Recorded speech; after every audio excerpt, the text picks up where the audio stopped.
We're back and you're watching News Channel 3 live at 94 degrees in this steaming heat. It is hot outside. It's hot indoors as well, especially if your AC is not working.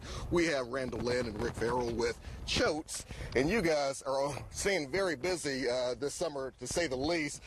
Randall, let's start with you. What can we do to make sure those units are working? Oh, first and foremost, we want to make sure that this unit is clean outside. Okay, what do you mean by that? When we have what we call a tune-up, which is where we come out and we actually remove the top of this on the condenser and clean from the inside out to make sure that this, let's call it a radiator for a car, people understand that. Okay? You are breaking it down, you know, aren't you? So in that aspect, we want this clean so that this keeps our refrigerant cool. Okay, so I guess, Rick, is this a problem many of us make? We don't take the time to actually clean the unit itself?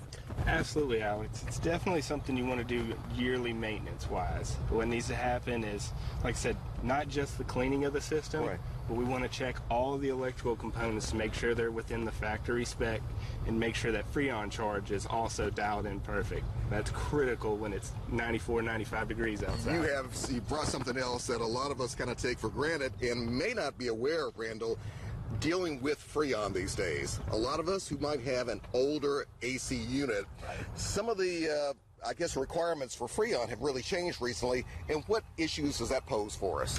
Well, we've got a couple of options. This is the last year of manufacturing for R22 refrigerant, which is going to increase the cost of that refrigerant as we move forward.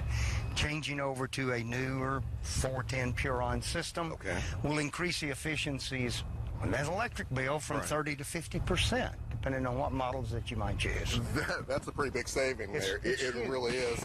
And Rick, I guess, for those who don't know, if you don't change out that Freon, especially if you have the older unit, can it become more and more expensive? Is that price going up? Absolutely. The cost of it, we've seen it double, triple over the past several years.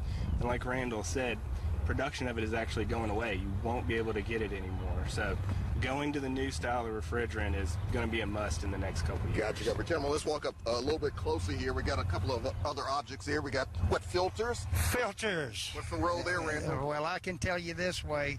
Let me pick this up right here, Alec. Changing your filter regularly is very essential. That one looks like it's been... This one just came out, right? Okay, yes. Just a reminder, this right here reduces the efficiencies of a system 10 to 15%. Wow. Changing that filter out, I just recommend when you receive your MLG and W bill that you go and change your filter out at the same time. If you need a reminder, that would be option. That right there is the life of that blower motor on that furnace. Got you covered there. And we got a couple other things here. Rick, what about thermostats? We know they're kind of changing pretty dramatically these days with the technology. What are we seeing also? Well, we've got the old style mercury bulb thermostat, which is basically off on. It's not very accurate. It can be 6 to 8 degrees off on its accuracy.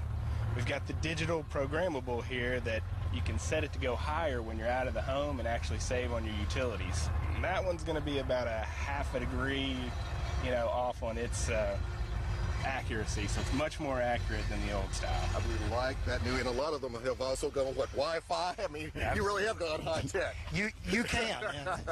The Wi-Fi, use it on your phone. Everybody's got a comfort level. Sure. And I'm asked constantly what degree do I set my temperature when I'm gone or when I'm at home. All right, I'm going to tell you, my home's set at 74 degrees. You like it cool? I like it cool. Okay. So, but when I go out using the ceiling fans, you could move your thermostat up another 4 degrees, and that circulation of air will certainly make you feel as comfortable at 74 as it would set at 78. Sounds good. Randall, thank you very much. We appreciate it. Rick, thank you as well. We thank you. It is in the middle of the summer, so I'm sure you guys at Choate will remain busy. Todd, it continues to heat up outside, does it not? It certainly does, Alex. As a matter